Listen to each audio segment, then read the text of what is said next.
Fellow auto detailers, welcome to the show that features interviews with today's most successful auto detailers. This is the Auto Detailing Podcast. Here's your host, Jimbo Balaam.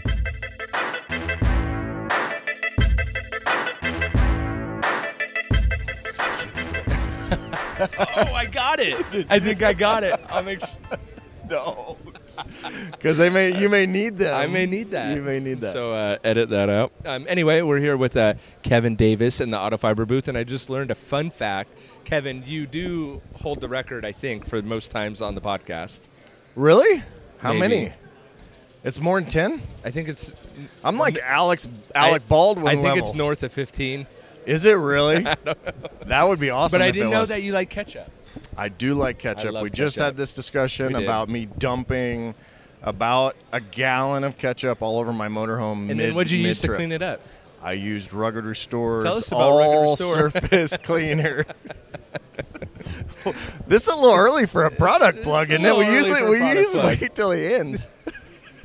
But today's day 3 of SEMA. You've been here since when? Sunday?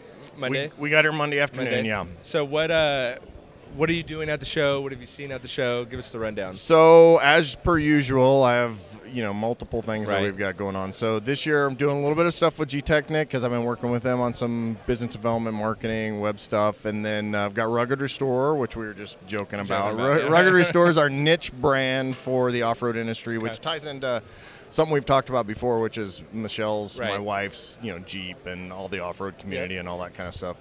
And then Detailer's Helper, of course. And actually had a great conversation about our janitorial brand the other day, Okay. Cleaner's Helper and Yep. Handy Helper and all that. Like I've told people, Busy I am guy. a freaking genius at naming products. Basically, you can put any industry with helper at the end, and you've got a That's true, brand huh? name. Yeah. So is the janitorial helper doing better than Detailer's or Cleaner's Helper. Cleaner's Helper? Shows how much I'm paying attention to this conversation. No, but is Cleaner's Helper, is it an easier no, not even easier because I get it for detailers too, but is it adopted faster by the janitorial industry? No, Okay. because what you're dealing with then is you've got multiple layers of people. So our primary, versus detailing where we're doing, individual one-shop Right. guys Right. or 10 detailers at a time or whatever, we're dealing with, a staff of 1,500 maids and housekeepers, and I don't think Lot you're of allowed to call them layers. maid. Yeah, a lot of layers. So then you got to get talk through to it. the director of housekeeping, then you talk to purchasing, then you talk to the, who else. So, but I had this great conversation with a guy a couple days ago that here in Vegas, which we've been really trying to get hotels in Vegas because Okay. once the hotel industry is interesting because once you get one, it sort of dominoes Okay. throughout the industry. Got it. So he's got 5 or 6 hotels here, and so we're looking maybe to get that in. But no, it's much more rigorous to try to get those guys to take it on. Got it. I just thought of kind of maybe a direction we could take this.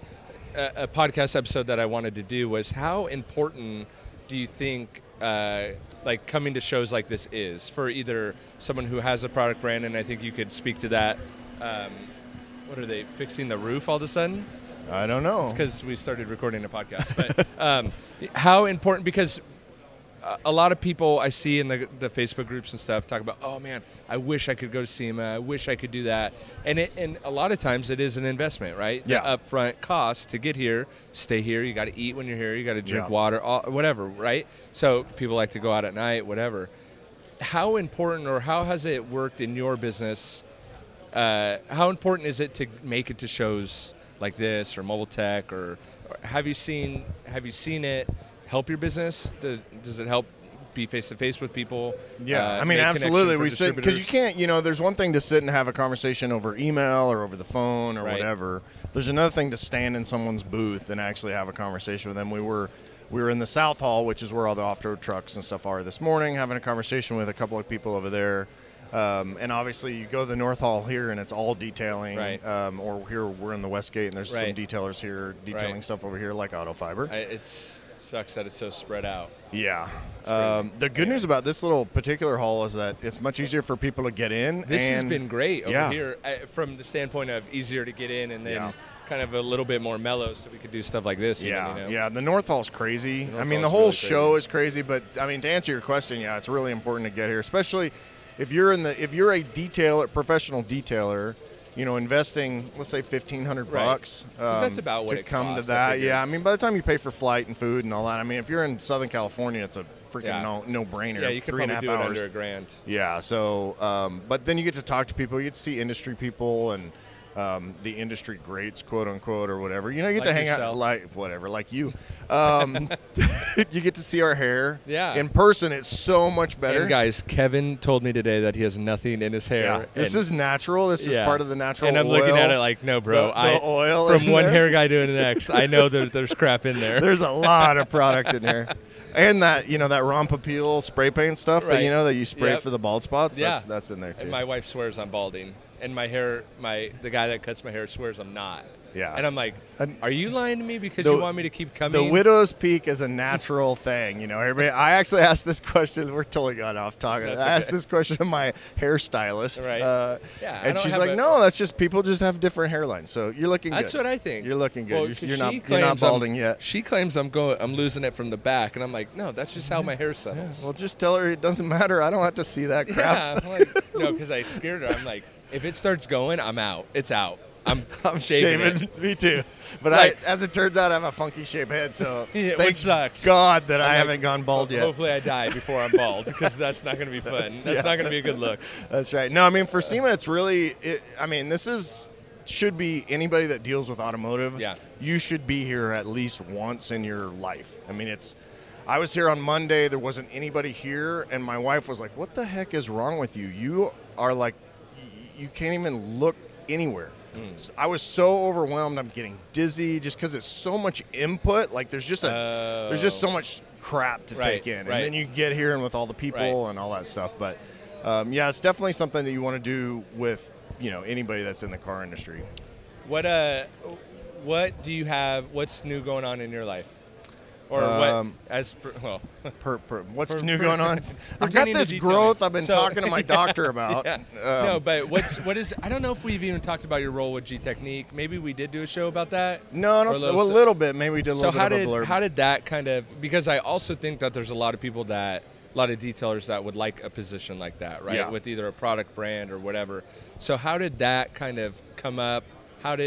Tell us about it, what you're doing for them, and then how it kind of developed. Yeah, well, so it's a funny story that relates to what we were just talking about. I mean, these are conversations that you have at these kind of shows. It's a lot different to be, like you said, it's a lot different to be face-to-face with someone versus like just, I think Billy was even talking about that. Like, you have this persona online, everyone does, not individually, right? Which is carefully crafted. And then you get in person with them, and they're either the same or totally different, right? Yeah. It can go either way.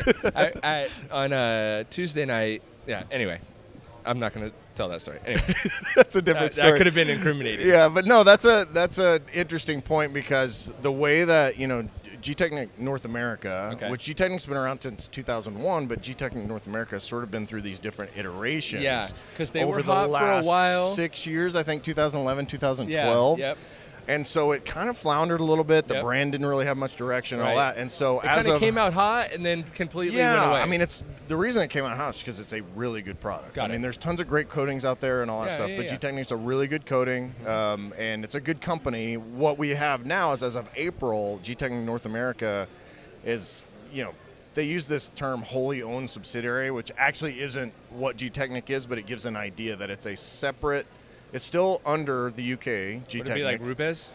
Kind of, yeah, like very similar to that. Okay. So we're financially independent, all that kind of stuff. So everything, the warehouses are separate. Everything ships from Atlanta and all that. The name and the product. Yeah, so the name with support from G-Technic and all that. And so it'd be like a franchise, I guess, right? Like if you bought a franchise, kind of, I guess. Almost like a sister company, but it's still owned by G-Technic UK, which is the international company. But Eric Joseph, if you know him on Facebook, he reached out to me, I don't know, early spring, late spring, and said, hey, we're thinking about doing this, and would you be interested in coming on board? And so I talked to them a little bit about it, looked at how they run their company. And what did they want you to come on board so as? So kind of marketing stuff, doing a little bit of business development. I'm to do basically what I do for myself, for my other brands, but then to help help them do the same thing. A little bit of executive type role and helping decision making and that kind of stuff. Right now, I'm acting more kind of in a consultant role, doing a little bit of everything, really. But got it. So that's been great. They're a great company, and it's sort of, for me, I love the creative side of new businesses, so it's kind of nice to be able to do that. They have great branding, I think. They have phenomenal branding. Good branding, good company, good people. Which have you seen, and not to go off on another tangent, but have you seen, one thing I did notice this year at SEMA is that everyone is starting to level up their branding and look and feel of their brand. It's kind of going away from being so homegrown mom and pop. Yeah. A lot of these booths are a lot nicer. People have obviously invested quite a bit of money in it, and I think Technic is right on par with that. Where they've really come out of come out of the gate with like strong branding and marketing. Yeah, I mean, you got some of these big booths. I mean, you're talking $250,000 for these booths. We were looking at the Chevy booth. Yeah, and obviously that's a totally different animal. But it's like, how much do you think this was? I mean, they got lighting rigs overhead and the full build out and all that. McGuire's booth gets bigger every year. That had to have been at least $1 million. Yeah, I mean, those booths are really expensive. Even a small booth that's all MDF and all that, and then they freaking charge you to store it, which is expensive, and then they say it only lasts for 2 years. And then you got to switch it out. Then you got to replace it. Yeah, so it's kind of dumb. Not all companies are like that, but a lot of them are that do these booths. Right. I mean, we had a guy even at the Technic booth, the guy backed a forklift into it, broke half of it on the one corner. So, that's probably $5,000 worth of stuff. And I didn't know there was a used booth market. Oh, it makes sense because like that right there we're looking at behind us is just a wrap. It's MDF with a wrap on it probably. And that looks nice. So you can rewrap it. I mean, it's just a bunch of prefab walls. Right. Interesting. Okay, so that was Wake way up. off Here topic. you go. Where you at? But hello, I'm back. So then they started approaching you for some admin stuff, some marketing stuff. Yeah. And how did that conversation just develops over a course of a couple months? Yeah, it was interesting. I mean, we've talked about my faith in in some of our previous ones. It was one of those deals where with Detailer's Helper and all the other brands, it gets cash intense. Yeah, and I was thinking 100%. To myself, man, do I need to? Is it time to look for other revenue sources? Right. And it's just one of those things where I said, hey, God, if you want me to do this, I'm not going to go look for it. Right. And like a week later, Eric called me. So I was like, it's probably a good idea for me to pursue that a little bit.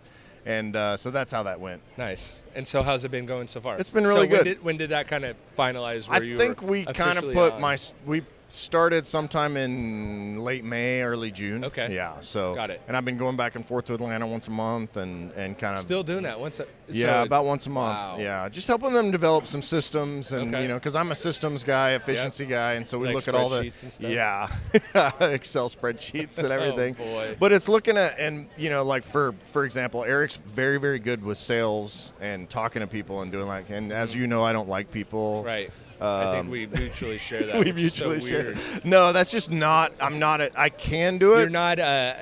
You're not like me. I don't like putting myself out there and being like, I'm not good at working booths because I feel like you need to be not in your booth, but in the middle of the hall or the middle of the walkway, like sucking people in. And I'm more of a recluse. Yeah, I can do it on the internet. Yeah, we're good at that because you're just talking to one camera. Yeah, just talking to myself because I'm looking at myself. 100%. It's not so bad. Like, hey. Sometimes I'm looking at you whenever we're doing that. Sometimes I put a picture of you over the. But it's interesting because Eric and I, I'm a generalist, so it's one of those things where I can do a lot of different things, but not necessarily to excellence. I do something very well. Yep. Eric's very similar to that, where he doesn't do technology. Okay. I do technology, so with the web development background and all that, I can build and modify their website. I can do product developments and all that kind of stuff. And so I'm handling kind of the tech side of order management and So all how that does stuff that? Too. How difficult is that to add that in and incorporate it when you have these other brands? And actually, I think you're kind of on the cutting edge of what we're going to see, and I think it's good on Technic to do it, to allow you to continue to run your other brands instead of just shutting you down and being like, no, I want you only for Technic. Right. I feel like we're going to start seeing more of that of even with me, it's like I rep auto fiber. I don't work for them, but we work together. But it's like, these co-mingled brands Right. Are going to become a lot more prevalent versus in the past we've kind of seen like, you just work for one company and you don't. Right. I've even seen like with Jason at Rupa's and even Mike Stoops at McGuire's now, even they're more willing to talk, like even mention other brands. Right. Whereas before they would just talk about like the incumbent, the other brand, and it would be so obvious, but they'll actually be like, oh no, if you use like M100 on this or whatever on that, it's like, oh yeah, that's fine if you don't like it. So I feel like this like mesh and kind of mix of brands is something that I think is cool, and you're and so what you'll see too is like when I came on board with them, most of these companies will do kind of a non-compete if you have any persona at all to where you feel like you have an influence or something like that. So when we actually did the non-compete agreement, it was very specific to like, this only counts for this parallel or whatever, this vertical, I guess is what you call it. But like, I can still run all my other brands. I'm not restricted. I can actually, the nice thing for me as Detailer's Helper is it allows me to, have that as part of it. Right. And so, because I make a little coating bottle bag that fits their bottles perfectly. And that's what I think the benefit is. And that's why I'm excited to see it, is because I think there's actually more benefit when you can combine brands versus like take over and be, it's not selling out, but be exclusive.